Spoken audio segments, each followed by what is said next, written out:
Fala galera do Cine Eterno, eu acabei de assistir Inferno, novo filme dirigido pelo Ron Howard, adaptação do livro de Dan Brown. E aí, vira eterno ou vai pro inferno?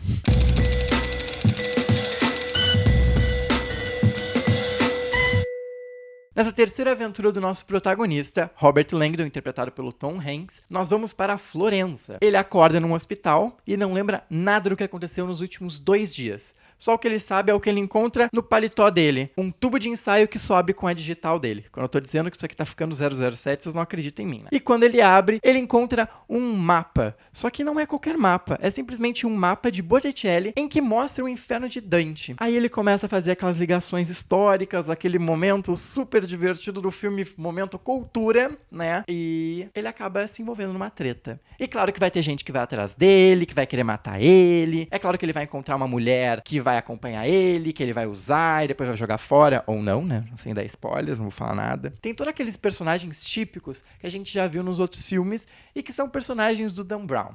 Indo então um pouco para os filmes passados. Com certeza você deve ter ouvido falar do Código da Vinci, toda a polêmica que ele deu quando ele foi lançado. Lembra? Aquele filme, Código da Vinci, que falava que Jesus, né, deu umas coisinhas com a Maria Madalena, teve filho, e que a filha...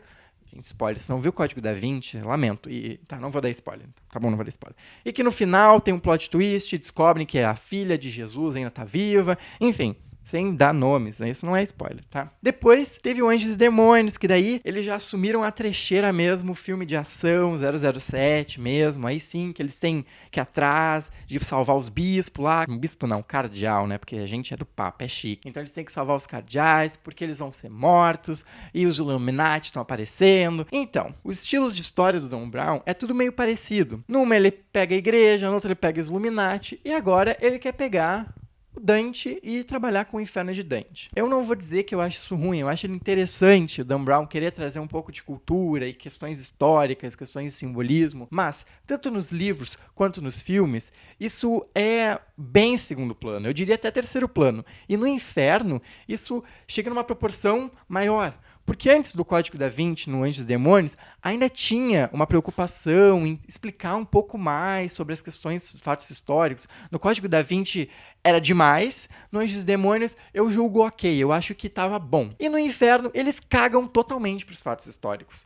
Essa questão do Dante, da questão do inferno, isso é muito en passant. Isso quase não ganha a vida da história. Isso que no livro tem muito mais importância. Mas enfim, livro é livro, filme é filme. Eu não vou ficar comparando o tempo inteiro. Eu vou fazer mais umas comparações porque eles mudam umas coisas tensas. Vamos começar pelos pontos bons, o que eu gosto. A direção do Ron Howard, para mim, é sempre muito correta. Ele usa e abusa dos planos certos, ele acerta nos enquadramentos, é bonito, o Tom Hanks e a Felicity Jones, eles têm química, então funciona. Que nem todos os outros personagens, nem nos filmes anteriores, sempre funciona o par romântico, então tu compra. Isso é o Ron Howard, gente. O cara já fez um monte de filme muito bom, se você não conhece, vá atrás dele, tem o Apollo 13, tem até filmes recentes muito bons, Rush com o Thor, que é bem legal, então vai atrás desse diretor porque ele é sensacional. Pois bem, o que nós tivemos de diferença dos outros pro inferno? A gente trocou de roteirista. E isso faz uma diferença imensa. Por quê? Nos outros filmes, eles não eram tão fiéis aos livros.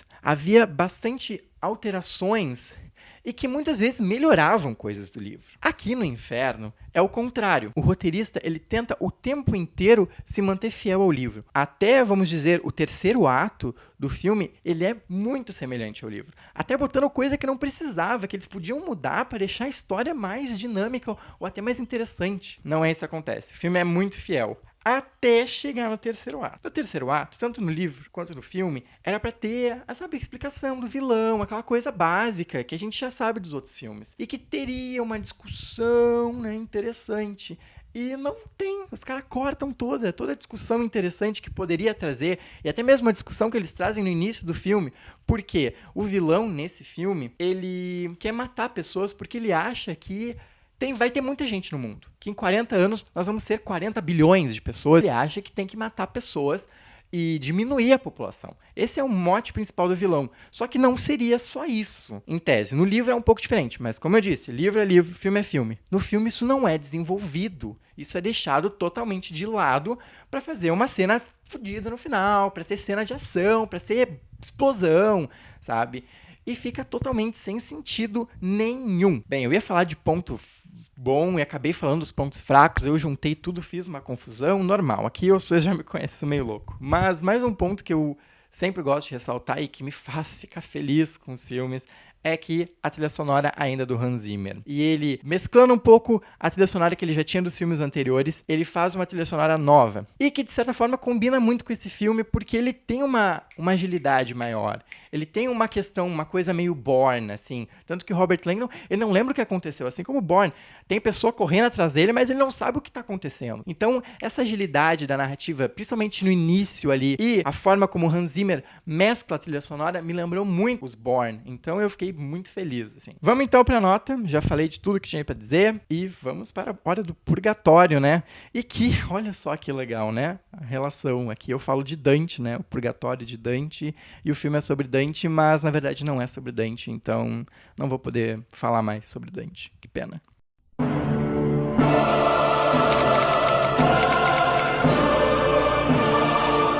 E se é a primeira vez que você está vendo uma crítica minha, eu tenho um sistema de nota um pouco diferente que eu inventei. Então, se eu der uma nota de B para cima, o filme ele vira eterno. E se eu der de C para baixo, ele vai pro inferno. E sim, eu vou poder usar essa piada infame muito legal, porque sim, inferno vai pro inferno. Porque eu vou dar para o novo filme do Ron Howard e a adaptação do livro de Dan Brown um D+. Por que eu vou dar um D+? Porque o filme, ele se perde totalmente nas referências históricas que ele quer fazer. Ele insere discussões no início da trama. Os primeiros 5 minutos de filme é a discussão do vilão e isso simplesmente é esquecido no final. Me irrita também a forma como eles tentam copiar o livro no início, deixar muito perfeitinho e que tu vê que tem umas barriguinhas, principalmente no segundo ato do filme, que poderiam ser retiradas para introduzir mais explicações e mais desenvolvimento tanto para o vilão, para a gente comprar o que ele quer fazer, para a gente temer o que vai acontecer. Então isso é um problema muito grave e que faz com que o filme se perca da metade para o final. Apesar do primeiro ato ser muito bom. Tom Hanks e a Felicity Jones estão muito bem, o Ron Howard é um bom diretor, mas o filme não se sustenta com eles. Infelizmente, não sustenta e é uma pena dizer que o inferno vai pro inferno. Se você gostou dessa crítica, dá aquele joinha básico, me ajuda a divulgar esse canal. Se inscreve aqui embaixo, clica aqui. Acompanhe também lá no nosso facebook.com/cineeterno, também no nosso site cineeterno.com e curta, compartilhe, divida com os amigos, me xinga nos comentários se quiser, se não concorda comigo e até uma próxima.